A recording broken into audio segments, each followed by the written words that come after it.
Hello hi అండి, welcome back to my channel Sunitha Sam. Friends, నా channel please subscribe అయితే చూడండి.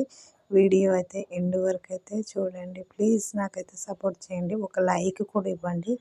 చూసిన ప్రతి ఒక్కరు ప్లీజ్ ఒక లైక్ అయితే చేయండి. ఓకే ఫ్రెండ్స్, మరి వీడియోలోకి అయితే వెళ్దాం. మరి ఈరోజు అయితే Bigg Boss wild card entries అయితే వస్తారండి నలుగురు. ఇంకా దానికి ముందు ఎపిసోడ్ స్టార్టింగ్లోనే తనుజ గారు అయితే ఫుల్ ఫైర్లో కోపంగా ఉంటారు. తనకు కాఫీ అంటే చాలా పిచ్చి అని మనకైతే అర్థమైపోయింది కదా ఎపిసోడ్లో.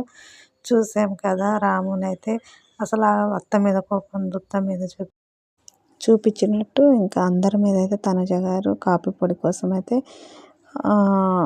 అరుస్తారు. ఈరోజు మొత్తం తనుజ గారు కాఫీ పొడి అంటూనే ఉంటుంది. ఇంకా ఈరోజు అయితే ఎపిసోడ్లో అయితే ఏమీ లేదు, తనుజ గారు కాఫీ పొడి కోసమే ఉంటుంది.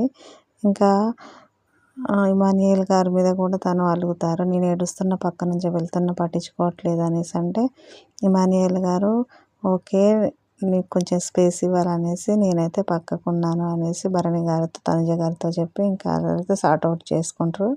ఇంకా ఈరోజు చెప్పుకోవాల్సింది ఏంటంటే హౌస్లోకి అయితే అగ్ని పరీక్ష వాళ్ళు కామన్ వాళ్ళ ఎంట్రీ అయితే చేస్తారు. వాళ్ళు ఎవరో కాదు, అనుష గారు, షాకిబ్ గారు, నాగా గారు, దివ్య నిఖిత గారు అయితే వస్తారు. వస్తే బిగ్ బాస్ గారు అప్పుడు వాళ్ళతో అనౌన్స్ చేస్తారు, మీరు మీ గురించి ఫీల్ చేసుకోండి, ఇక్కడ ఉన్న వాళ్ళలో మీలో ఎవరినో ఒకరిని ఇద్దరిని అయితే సెలెక్ట్ చేస్తారు అనేసి వాళ్ళకి చెప్పగానే వాళ్ళ గురించి వాళ్ళైతే ఫీల్ అయితే చేసుకుంటారు.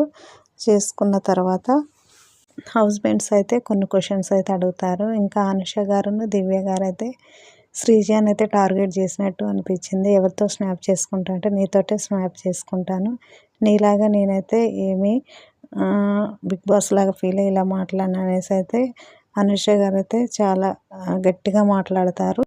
సో ఇంకా షాకిబ్ గారు అయితే ఏం మాట్లాడతాడో తను నాకైతే కొంచెం అయితే పర్సనల్గా ఓవర్ కాన్ఫిడెంట్గా మాట్లాడినట్టు అనిపించింది. నాగా గారు అయితే స్వీట్ అండ్ షార్ట్గా చాలా బాగా అయితే మాట్లాడారు.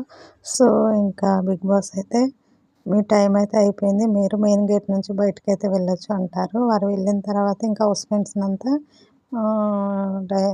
లివింగ్ ఏరియాలోకి అయితే రమ్మంటారు. అందరూ వచ్చి కూర్చుంటారు. కూర్చున్న తర్వాత మీ ఓటింగ్ ప్రకారమే వాళ్ళైతే ఎంట్రీ ఉంటుంది అనగానే ఇంకా అందరైతే దివ్యకైతే ఎవ్వరు ఓటు వేయరు అనుకుంటా, తక్కువ ఓట్లు ఉన్న వాళ్ళే ఇంట్లోకి ఎంట్రీ ఇస్తున్నారు. లాస్ట్లో బిగ్ బాస్ అయితే ఒక ట్విస్ట్ ఇస్తారు. సో ఫ్రెండ్స్, నా